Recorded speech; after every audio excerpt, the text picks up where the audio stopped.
En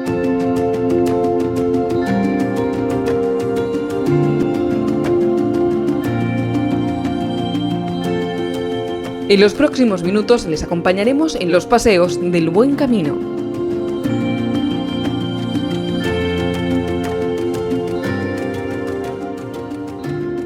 Iniciamos el camino interior que emprenden los pacientes de psoriasis y artritis psoriásica, sus familiares y los profesionales sanitarios, y lo hacemos en este ambicioso proyecto de Acción Psoriasis que sigue las etapas de otro camino, el de Santiago.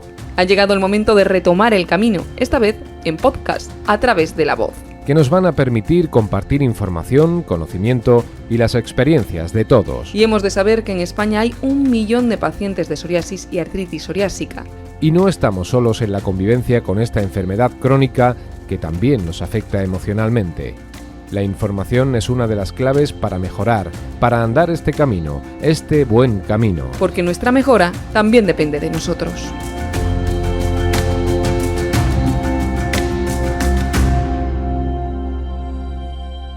¿Qué tal? Saludos, bienvenidos a un nuevo podcast del Buen Camino que organizamos desde la Asociación de Pacientes Acción Psoriasis.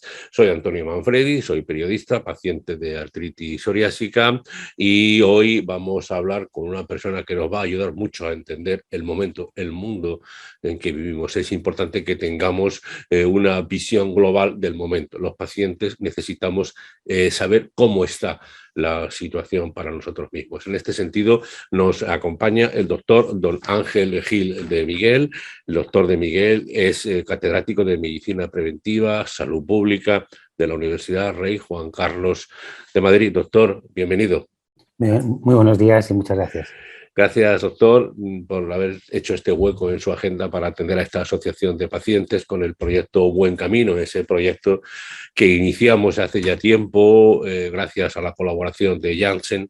Iniciamos un camino abierto de, digamos, vivir esa filosofía del Camino de Santiago y aplicarla en nuestro mundo, en nuestra vida, la relación social, la capacidad de introspección hacia uno mismo, la capacidad de entendernos, lo que nos lleva también a mejorar como pacientes. Lo dicho, gracias por estar con nosotros. El doctor de Miguel es un hombre con muchísima experiencia, ha trabajado en varios cargos en la Consejería de Salud de la Comunidad de Madrid, ha dirigido numerosos trabajos de investigación y siempre es un placer mantener este diálogo. Vamos a estar aproximadamente 25 minutos, doctor, y bueno, uno es periodista y siempre tiene que ceñirse a la realidad.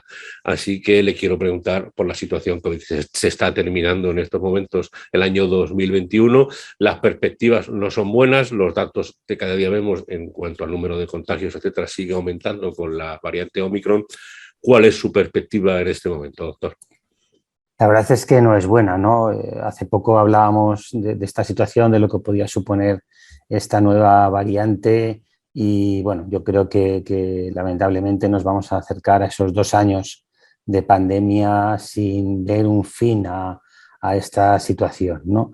Yo creo que quizás falta que todo el mundo entienda que esto es un problema mundial, ¿no? Por eso se le llama pandemia. Se le llama pandemia porque está todo el mundo afectado y parece que eso no ha terminado de calar en la mente de todo el mundo, ¿no?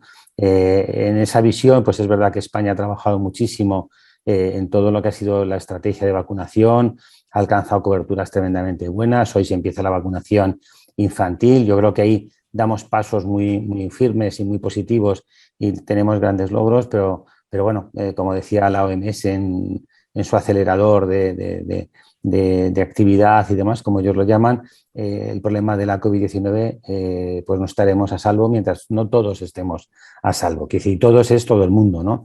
Yo recientemente tenía que ir a Mozambique a una cosa, anulé el viaje, sí. Porque claro, pregunté cuál ha sido la cobertura de vacunación. Dicen, pues un 10%. Digo, pues es que no era por mí, sino digo, es que igual me tengo que quedar allí, luego no puedo regresar. Me suponía un problema tremendamente grande, ¿no? Esta es la situación. Si en Mozambique están vacunando a un 10% y aquí estamos poniendo terceras dosis, vacunando a niños, pues algo falla en esta organización mundial, ¿no? Pero bueno, va a haber COVID para rato.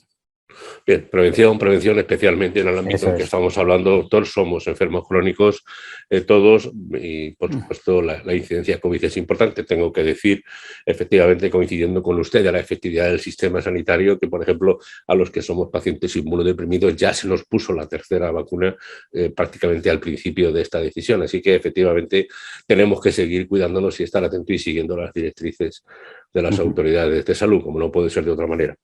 Bueno, doctor, nos une en este momento este diálogo el proyecto Buen Camino.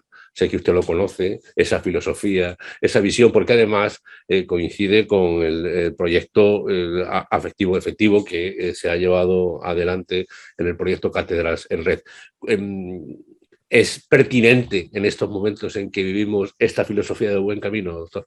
Siempre es pertinente, siempre. Yo creo que en todo momento, ¿no? Yo creo que fue un proyecto que cuando se inició pues podía ser más novedoso, pero ahora ahí me consta que la gente, según lo va conociendo, lo va incorporando a otras situaciones, a otras patologías y a otro tipo de vivencias, ¿no? Yo creo que lo que recupera ese proyecto básicamente es la dignidad de la persona, la dignidad del paciente, ¿no? Y eso tiene que estar presente siempre, ¿no? Es verdad que estas iniciativas son muy buenas porque lo ponen de manifiesto, lo sacan a la luz, pero tiene que estar presente siempre. Yo, entre las actividades que desarrollo, que es como profesor, en este caso con los estudiantes de medicina, es algo que mantengo continuamente, ¿no? La dignidad y la humanización del paciente me parece que es algo que tiene que estar presente en todas nuestras acciones como sanitarios, ¿no? Bueno, acaba de dar usted, en mi opinión, la palabra clave. Uno como periodista busca el titular y mi titular sería humanización, ¿no? Sí. Sí. Humanización entendida por, como yo les digo aquí a los estudiantes, que atiendan a la gente como les gustaría que les atendiesen a ellos, a sus familiares, a sus padres, abuelos, etcétera, etcétera, ¿no? Que el paciente es una persona y no es una enfermedad, algo que también es una frase muy manida por todos, sí, ¿no? Pero es eso, o sea, cuando te llega una persona a la consulta no es un paciente de tal patología, ¿no? Y a veces entro en el hospital y voy por el ascensor y digo a los alumnos, oye, el de la 333 le pasa tal cual. No, vamos a ver. Primeramente, en el ascensor no se habla de este tipo de cosas, porque puede haber gente que están, y luego cuando habléis de tal, hablar de la persona, fulanito de tal, menganita de cual, que está con esta... Y todo esto es importante. Y luego ver todo el entorno familiar, social, porque las salidas que les damos a los pacientes, si no sabemos cuál es su entorno familiar y social, a lo mejor no valen para nada, ¿no? O sea que saber dónde está, con quién vive, qué tipo de trabajo desempeña, qué actividades hace, todo eso es tremendamente importante para poder enfocar la evolución de su enfermedad y el tratamiento de su enfermedad.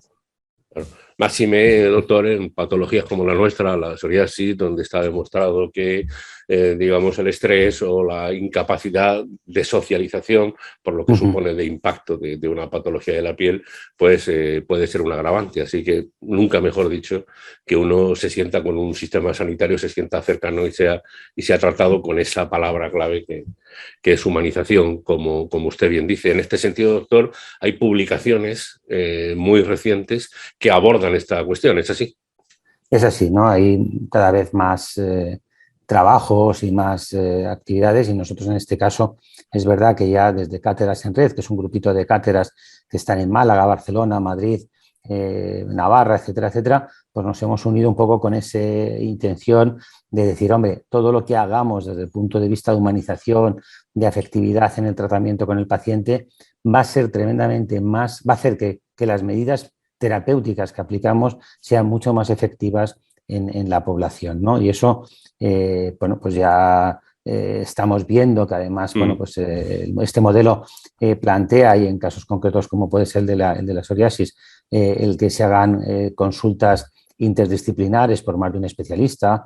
Ya hay experiencias de ese tipo, donde un dermatólogo y un reumatólogo pues ven al paciente a la vez, no te citan un día para una cosa y otro día para otra, y eso no solo es por ganar tiempo, sino también para que el paciente vea que su patología, su enfermedad preocupa y que además pues tiene ese componente doble o triple que se puede dar en un momento dado y que requiere esa atención multidisciplinar. Yo creo que eso es un enfoque muy importante, eso es humanizar la medicina, eso es preocuparte por el paciente, ¿no?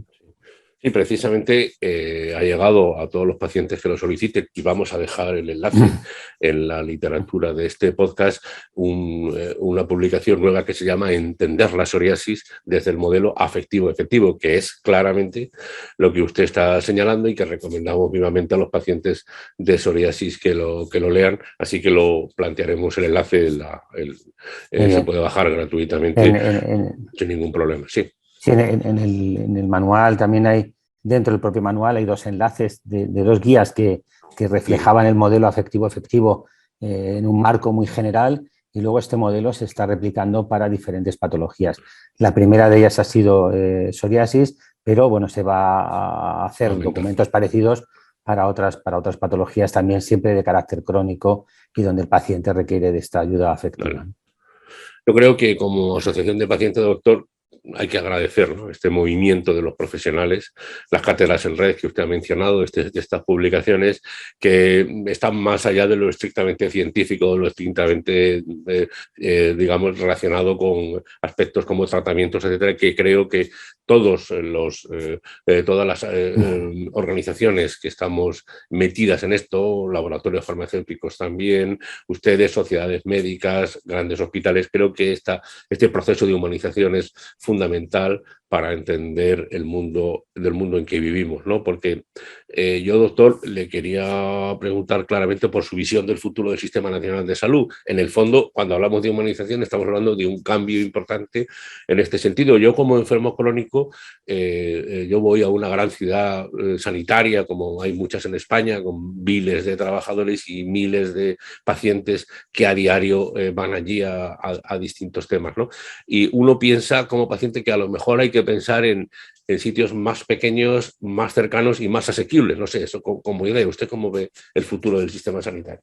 Bien, sí y no. Es un poco, sí y no. Es verdad que hay que acercar el sistema sanitario a la población, pero tampoco tenemos recursos para disponer de todos los medios necesarios para dar esa atención, ¿no? Y luego hay algo muy importante, la medicina la tenemos que trabajar y la tenemos que ejercer en grupo, ¿no? Yo lo digo, pues aquí en Madrid pues tenemos muchos hospitales, son 30 y tantos hospitales los que tenemos, algunos hospitales que están muy inmersos en determinadas poblaciones. La universidad pues está en Alcorcón, Móstoles, Fuenlabrada, tienen sus hospitales de unas 400 camas, por lo tanto hace que sean hospitales un poquito más manejables, pero a veces según qué tipo de patologías pues hay muy pocos especialistas, y cuando hay pocos especialistas, esas personas a la hora de discutir un caso complejo, un caso poco frecuente, etcétera, etcétera, pues no tienen con quién debatirlo, con quién discutirlo. Es verdad que ahora puedes hacer un Teams, un Zoom o lo que sea y te conectas con muchos colegas y lo puedes debatir y lo puedes discutir, ¿no? Pero yo creo que hace falta no solo acercarse, sino también dotarlo de los recursos que son necesarios, ¿no? Y luego lo que estábamos diciendo, o sea, en psoriasis, por ejemplo, estamos hablando de una patología fundamentalmente o que se inicia con un problema dermatológico, pero al final surge un problema reumatológico, puede surgir un problema gástrico, un problema neurológico, o sea que la situación se puede complicar muchísimo, muchísimo más, ¿no? Y para eso hace falta que se trabaje en grupo y se trabaje en equipo. Yo creo que es una parte muy importante. Y luego, en este documento que hemos elaborado, también ha tenido un papel tremendamente importante, y yo creo que eso es el valor más grande que tiene este documento de aprender de la psoriasis, porque los pacientes han estado inmersos en todos los debates y han trasladado todas sus propuestas, ¿no? En la presentación, este documento se está presentando en todas las comunidades autónomas, y en algunas nos decían desde las autoridades sanitarias que se veía, ¿no? Cuando lo leías, veías la presencia del paciente, ¿no? Y yo creo que eso es la parte fundamental, porque no es un documento teórico, sino que es un documento tremendamente práctico, donde el paciente dice yo necesito esto y necesito esto otro, etcétera, etcétera. Yo creo que eso es la parte más importante. Y que los profesionales sanitarios hayan participado en estos debates, escuchando y bajándose de su cátedra, como decimos en el mundo universitario, y les haya dicho, cuéntame, por favor, cuéntame, qué necesitas, cómo te tengo que atender, Yo creo que eso es una pieza tremendamente clave. El paciente, la población española, pues ya tiene un nivel de formación tremendamente alto, elevado, importante, y tenemos que escuchar y tenemos que saber cómo quieren ser atendidos. Yo puedo saber mucho de medicina, pero a lo mejor no sé nada de humanización o nada de cómo atender al paciente, ¿no? Y si hay ese vínculo, ese link, pues todo funciona mucho mejor, ¿no? Con lo cual, y eso necesita a veces también de tiempo, ¿no? A veces decimos, pues hombre, en atención primaria en Madrid, el tiempo medio por consulta son 6 minutos. Con 6 minutos tú no puedes hacer una medicina humanizada, pero es que en los hospitales tenemos 30 minutos y 30 minutos con una persona con una patología crónica que nos tiene que contar muchas cosas, no de su enfermedad, no si le duele más o menos, sino si se encuentra bien, si sale a la calle, si socializa. Todo esto requiere más tiempo, ¿no? O sea que quizás pues más recursos para poder atender bien a la población, ¿no?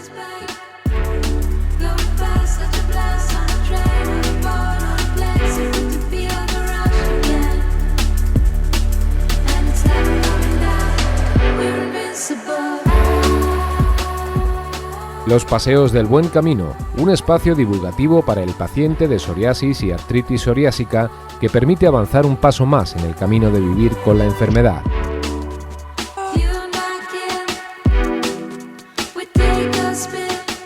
Como paciente, doctor, suscribo lo que usted dice, ¿no? Nuestra participación en la medida de nuestras posibilidades siempre está siendo ya importante en todos los procesos. En este sentido le quiero preguntar, ¿no? Es decir, el papel en todo este proceso de cambio de las asociaciones de pacientes, como lo es Acción Psoriasis. Es decir, en muchas ocasiones, hay que decirlo, nos hemos sentido como pacientes como una especie de invitados que vestían mucho en determinados foros.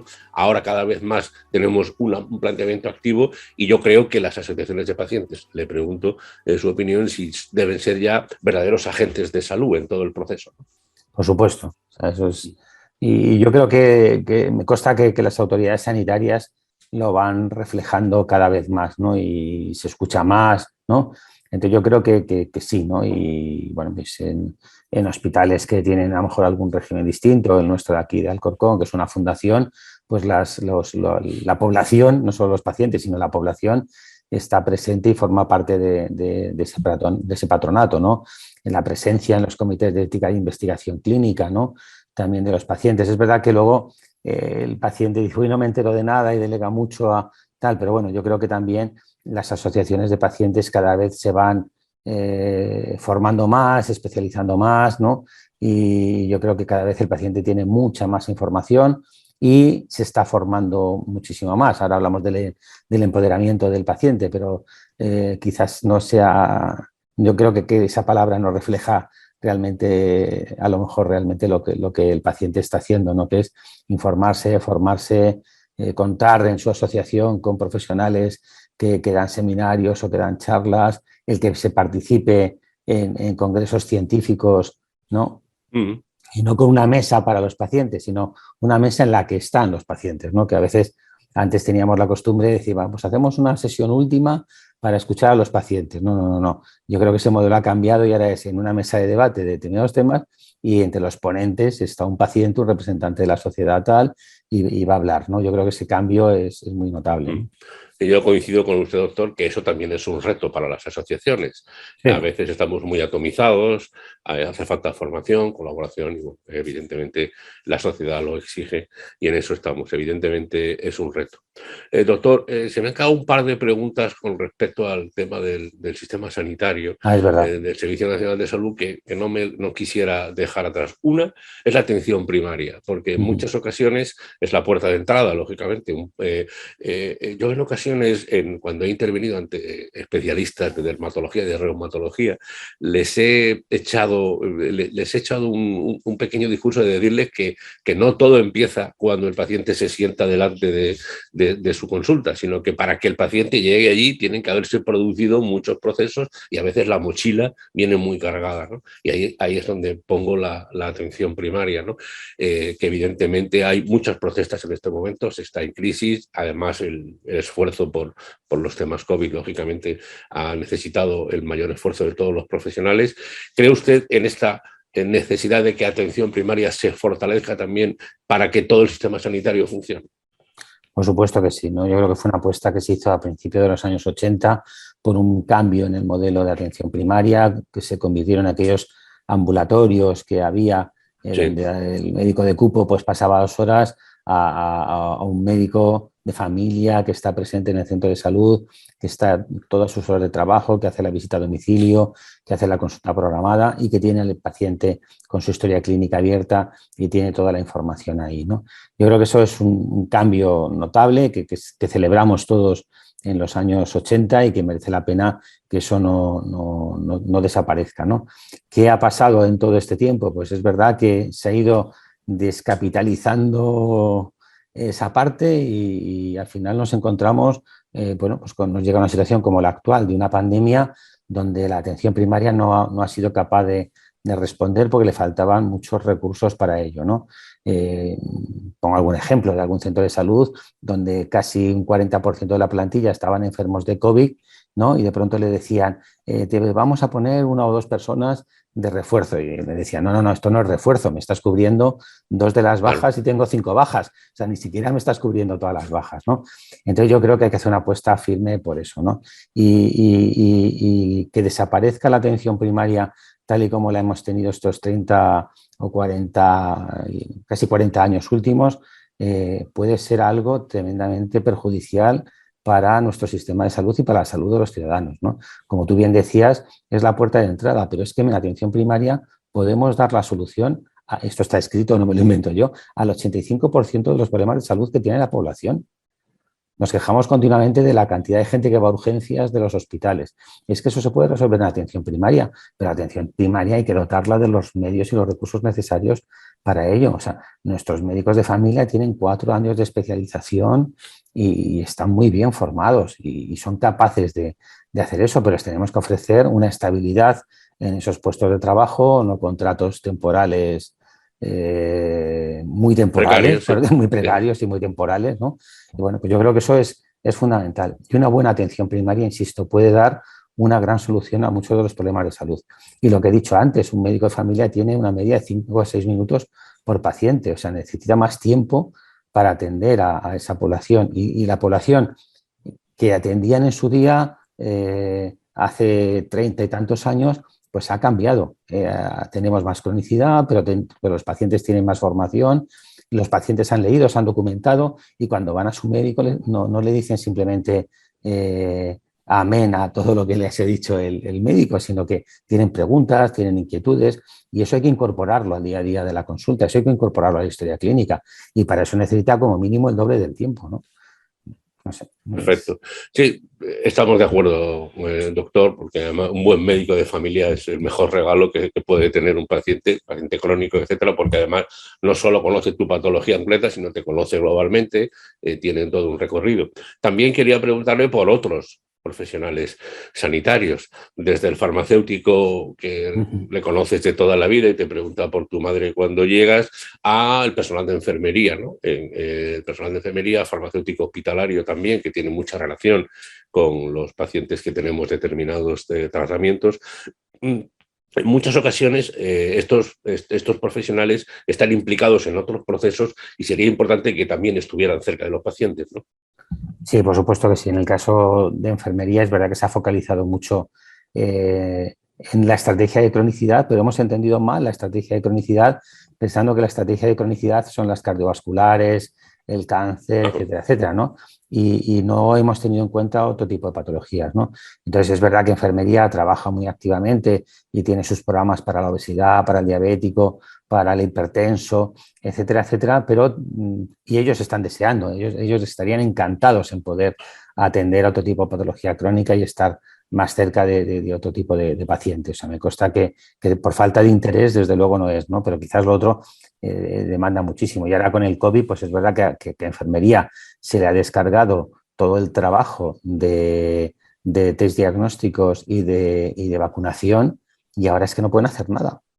O sea, la enfermería de primaria está totalmente bloqueada en eso, ¿no? Pues hombre, si es una situación especial, también tendremos que hacer refuerzo para poder atender eso, ¿no? Es una pena, pues bueno, viendo un poquito anticipándonos a lo que venía, pues muchos de los contratos COVID, como se les ha llamado, se han quitado, porque ya estábamos bien y ahora nos damos cuenta pues, que a lo mejor hay que recuperarlos, ¿no? Yo creo que había que ser pues, un poco más prudente y anticiparnos ante esta situación. Y en el caso del farmacéutico exactamente igual, pero el farmacéutico también lo está haciendo muy bien y me consta que quizás el tema de la receta electrónica les ha incluido mucho más como personal sanitario. Yo creo que se ven el tema de la receta electrónica, sí que lo viven como que forman parte del sistema sanitario y les hacen muy conocedores de todos sus pacientes. Es curioso porque haya cambiado un poco, ¿no? Al final, la gente más mayor sí que tiene su farmacéutico de familia, vamos a llamarle así, ¿no? Su farmacéutico de cabecera, porque la mayoría, el 90%, cogen su medicación siempre en la misma farmacia y con su mismo farmacéutico con el que hablan, con el que charlan, ¿no? Hacen un poco de rebotica si se quiere y tal y cual. O sea que sí que al final se ha integrado y a veces ese tiempo que les falta con el médico de familia lo cubren con el farmacéutico comunitario, como a ellos les gusta llamarse, ¿no? El comunitario, y no olvidemos el hospitalario también, ¿no? Profesional. Sí. Para mí personalmente han sido un descubrimiento. Cuando he tenido alguna dificultad han sido realmente muy eficaces, ¿no? Así que sí, yo a los estudiantes de medicina, por ejemplo, como les doy a primero y a sexto, a los de sexto les digo, ¿habéis conocido la farmacia del hospital? Y te dicen que no, digo, ir a conocerla. O sea, es un sitio que yo creo que todo sanitario debe de conocer cómo funciona y cómo trabaja una farmacia de un hospital. Porque como bien dices, es impresionante el trabajo que hacen, la relación que tienen con el paciente crónico, sobre todo ahora con todo el tema de tratamientos inmunomediados, inmunomoduladores, anticuerpos monoclonales, etcétera, etcétera, ¿no? Muy bien, doctor, vamos terminando, pero no quería preguntarle su opinión sobre el proceso tecnológico. Ha hablado usted hace un momento de la receta electrónica en dermatología, por ejemplo. Nos consta que la teledermatología está ayudando en esa combinación de medicina primaria y el dermatólogo muchos kilómetros allá a evitar desplazamientos, incomodidades, etcétera. Aunque en muchas ocasiones da la sensación de que las cuestiones tecnológicas en realidad también están, como le diría, como ocultando otros aspectos, ¿no? Usted, creo que no podemos decir que no a la tecnología, esto es evidente, no vamos a discutir eso, pero ¿cómo cree usted que tiene que ser el proceso de adaptación para que la tecnología les apoye a ustedes, los profesionales de la salud? Bien, yo creo que tiene que ser un complemento, ¿no? La tecnología es un complemento, un avance notable que nos va a ayudar muchísimo en cómo poder abordar y en estar más cerca del paciente, pero tenemos que entenderlo como un complemento a lo que hacemos, no como sustituyo esto por esto, ¿no? El paciente crónico tiene que seguir viendo a su médico y tiene que seguir viendo la consulta, y en temas dermatológicos pues está claro que tenemos técnicas que nos ayudan mucho en el diagnóstico, con la imagen, etcétera, etcétera, pero al final el dermatólogo lo tiene que ver y tiene que ver al paciente y tiene que ver cómo evoluciona eso, ¿no?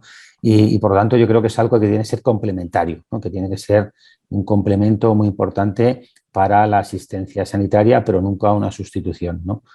Eso Perfecto. quizás lo manifestaría así. Sí. Para terminar, doctor, imagínese usted que nos vemos dentro de un año, es decir, finalizando el año 2022. 22. ¿Cómo le gustaría a usted que estuviera? ¿De qué tema le gustaría a usted de que estuviéramos hablando? Pues hombre, me gustaría que ya no hablásemos de COVID, que el COVID se hubiese convertido en una enfermedad endémica con una incidencia constante pero baja, ¿no? Y que, bueno, pues y tuviésemos herramientas para resolverla y atenderla adecuadamente bien. Me gustaría que los médicos de familia pues tuviesen más tiempo para podérselo dedicar a los pacientes. Me gustaría que los políticos entendiesen la importancia que eso tiene, y me encantaría que acabásemos el año 2022 diciendo que en España por fin los políticos se han puesto de acuerdo para hacer un pacto de Estado por la sanidad, y que la sanidad ya no formase parte de las campañas políticas, ¿no? Y que estuviese todo bien claro y bien definido, porque la salud es un derecho humano y por lo tanto no tiene que ser una mercancía de compra para nadie. Doctor, muchísimas gracias. Ojalá se cumplan esos deseos para dentro de un año. Bueno, es cuestión nuestra de que cada uno ponga la parte, ¿no? Y evitemos esas 17 sanidades distintas que hay en España, que a veces hay discrepancias desde la Asociación de Pacientes Nacional, lo vemos, ¿no? Cuestiones misma visión o visiones totalmente distintas para una misma cuestión. En fin, hay que seguir avanzando. Le damos las gracias al doctor Don Ángel Gil de Miguel, catedrático de Medicina Preventiva y Salud Pública de la Universidad Rey Juan Carlos de Madrid, por haber hecho este hueco para hablar con Acción Psoriasis, para hablar de humanización, la gran palabra, el titular que yo dejaría en este aspecto del modelo afectivo-efectivo, de esas publicaciones que están en marcha, de las cátedras en red.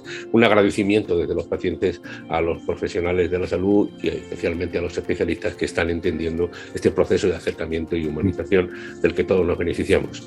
Doctor, muchísimas gracias y a su disposición desde Acción Psoriasis. Gracias a Acción Psoriasis y gracias a ti, Antonio, de verdad, de corazón. Gracias. Gracias.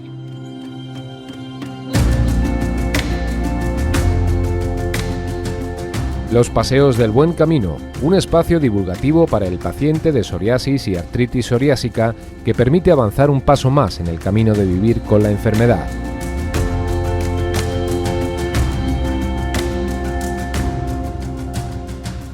Los Paseos del Buen Camino son una iniciativa de Acción Psoriasis con la colaboración de Janssen y la producción de QWERTY Podcast.